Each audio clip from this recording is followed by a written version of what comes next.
if I've got permanent reverse engaged and I want to cancel that out, I can do. I can either just tap on the icon with the yellow box around it and now it's returned to sewing forwards, or I could press clear. Now clear gets rid of any overriding we've done on any of the stitches. So if we changed our needle position or changed our stitch length and we press clear, then it will return it back to the default setting. The next thing we're going to have a little look at is needle positions. So I can close my information button if I want to with the cross in the corner.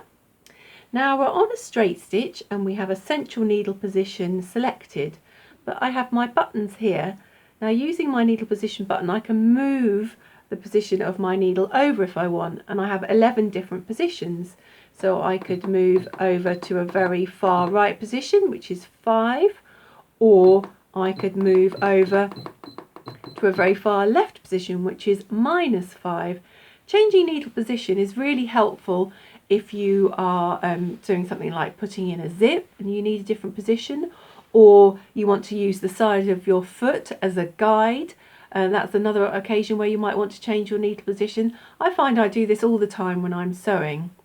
Now what you can also do is you can stitch down and change your needle position as you sew, and I'll just show you that. This is really just to demonstrate that you can change any of the settings that you change while you're sewing. They won't actually happen until the needle is in its highest position, so there's no chance of you damaging your needle. So I can stitch down and I can change my needle positions as I sew. See that needle moving across, but there's no chance of me breaking my needle because it'll only change when the needle is in its highest position. And then I can press clear and it's gone back to a central position.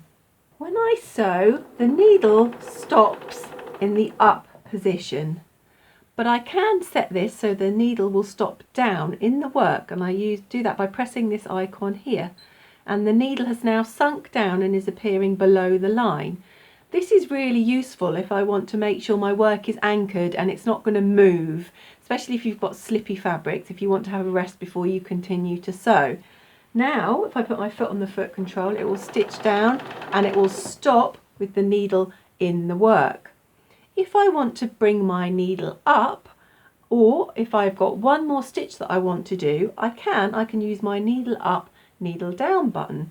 So if I press it once, the needle comes up, press it down and it goes down. Now this is really useful if you've come to the end of a seam and you just need one more stitch. You don't want to put your foot on the foot control because you might do more than one stitch, although you do have a lot of control with the foot control. But if you want to do just one stitch, you could just go press the button, needle up, needle down, and that is doing one stitch at a time. Now another way, if you stop with your needle down in your work, that you can get your needle to raise up is you could have obviously used your hand wheel if you want, but you have the kickback function on your foot control. Now this is for the 480 users only. You have the Bernina foot control, and if you look at that, you'll see on the toe end of it, the heel end of it, you've got a picture of a needle and an arrow going up and down. Now if you press on that, what will happen is it will automatically raise the needle for you. So I'm going to press on mine and it's brought my needle up. If I press it again, it will bring it down. You do need to be quite firm with this, but you can either use your toe to press or you can use your heel, but this makes the needle go up and down. Now this is programmable on a 480, and we'll just have a little look at how we set that. Change the function of the kickback on the foot control. We go into setup, we go into home, into setup, we go back into our stitches folder, and we'll see we've got a picture of the foot control with the kickback function. We tap on there and then we press on the heart because we're going to customize it. Now we can have it knotting on the spot or knotting in a row if we want. I'm going to go back to on the spot, and we can also program it to cut once it's knotted. So I've changed the function of that, so now it's going to knot and then cut, and then I can cancel out of that, press the cross, and we'll just look at that in action. So we've changed the function of the kickback So now it's going to knot and cut. So I'm going to stitch down, I'm going to stop, then I'm going to press the base of the foot control, and it's knotted and it's cut, and then I can raise my foot, and there we are, I'm ready to do another seam. So this is a really useful function if you want to speed up your sewing. If you're doing lots of little bits, then it just makes everything flow more smoothly. Now we're going to have a look at stitch 5, and stitch 5 can be found in our practical stitches tab, which is up here. And if you're looking at all the different practical stitches, you can expand the screen, you can pop that open, and then you can scroll up and down, you can see all the options in practical stitches. But for this we want stitch 5. Now stitch 5 is a really good securing stitch. What it does is it does 5 stitches forwards, 5 stitches backwards, then you can sew forwards for as long as you need. Then when you get to the end of your seam, you stop, press quick reverse, and it does 5 stitches backwards, 5 stitches forward, and then stops completely. So you can have your foot pressed on the foot pedal, but it won't go any further, it will stop.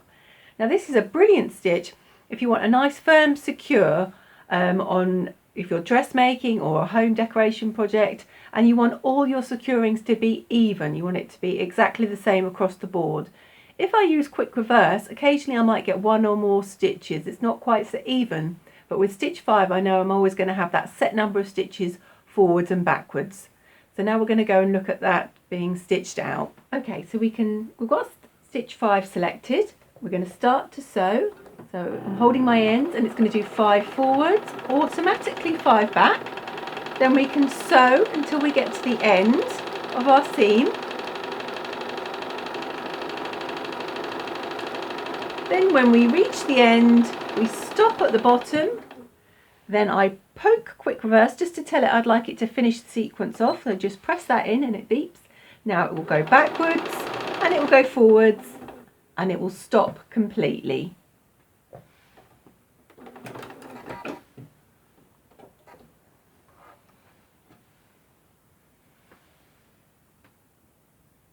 So that's a nice neat finish. So that's stitch 5, and that's a nice firm secure. But what if you need a lighter secure because you're a quilter and you just want something to hold your piecing together so it doesn't unravel until you get a chance to work on it further? So if that's the case, we have another stitch for you. Now this is stitch 1301, and I can find it by going into my looking glass here, and I could type 1301, press the tick, and that stitch has come up on the screen, and all the stitches are in the back of your manuals if you want to know what numbers they all are.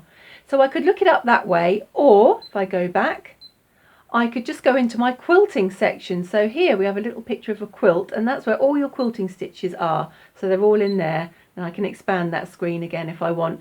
And I want stitch 1301, so I've selected that. Now if I was doing some patchwork using this stitch, I may also want to use a straight stitch foot and a straight stitch plate.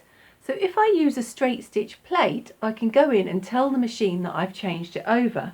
So I can go here where it says 9mm, tap there, just choose the 0mm option, change my stitch plate over, and now I can come out. Now what will happen is if I use a stitch and I change the width, it won't let me. Can we see that's gone red and we've got a little exclamation mark here? It will not let me do any stitches with any width because it knows I would break my needle.